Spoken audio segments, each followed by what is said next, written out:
We're now on page 173, Vocabulary Mastery. And we know that a denominator is the number of parts in all.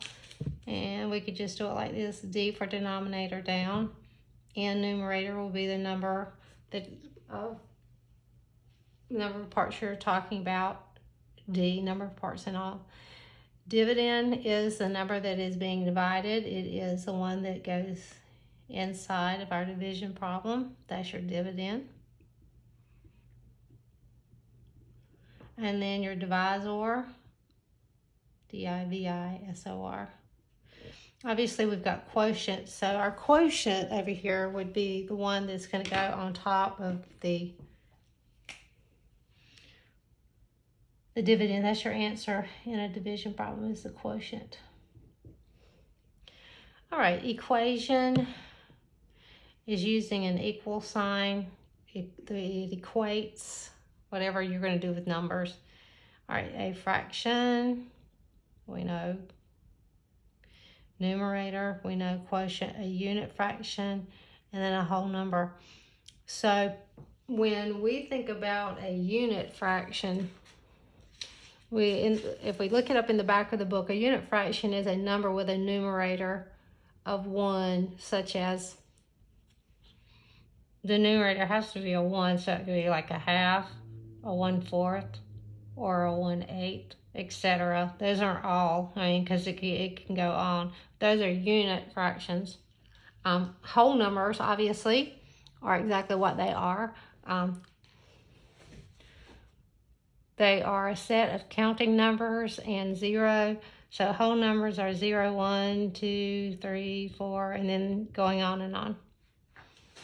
Okay, so it says record any one-digit whole number in the square. So I can put any digit right in here. So let's just go ahead and let's put 2. Then they said they want you to draw a model, but we could go ahead and figure it. But it says, which number is the divisor? The divisor is the 1/4. All right, which number is the dividend? He's the most important, as far as taking the house or the spot. He has to have a spot. All right, so then it says draw a model for this problem, then record the quotient in the circle. So we get to draw it. So we're going to start with 2 holes. And we can start with 2 just by drawing 2 squares. And you're putting them into 1/4 size portions.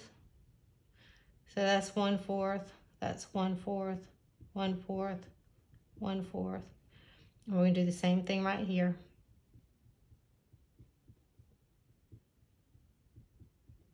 So if you have 2 and you put them in 2 holes and put them in 1/4 size portions, you have 4 here, and that equals 8.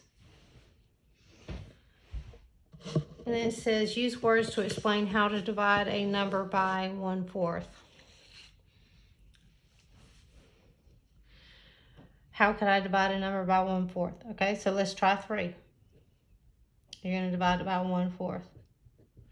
Okay, so what do? You begin with 3 holes.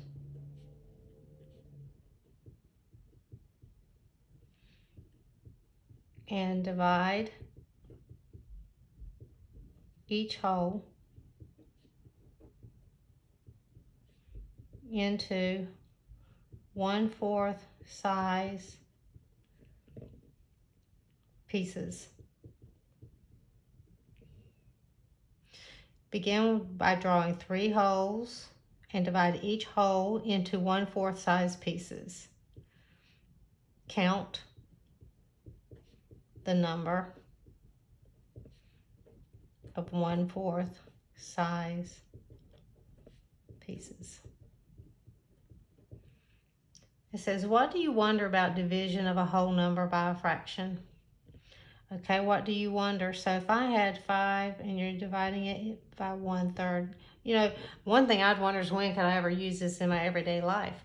So let's say that I had, for instance, maybe I would say, when could I use this in everyday life?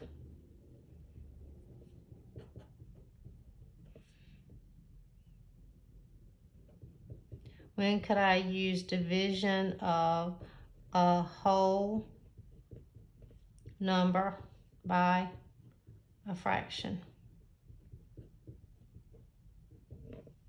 Okay, it might be like if I have 5 candy bars and I want to split them up into 1/4 size portions, how many students could get 1/4 size candy bar, 1/3 of a size candy bar? So we would do the math this way: 5 over 1 divided by 1/3. Keep the first one, change the sign, and flip the second one. That equals 15 over 1, which equals what? 15. So 15 students could get 1/3 size portions. What other types of models can you create for the problem? What other type of models can you create for the problem? Well, I could actually draw it out, couldn't I? I could draw it out.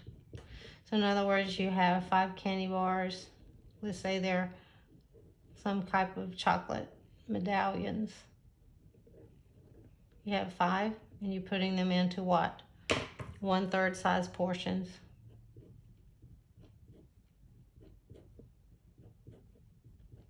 And you count each one. 1, 2, 3, 4, 5, 6, 7, 8, 9, 10, 11, 12, 13, 14, 15.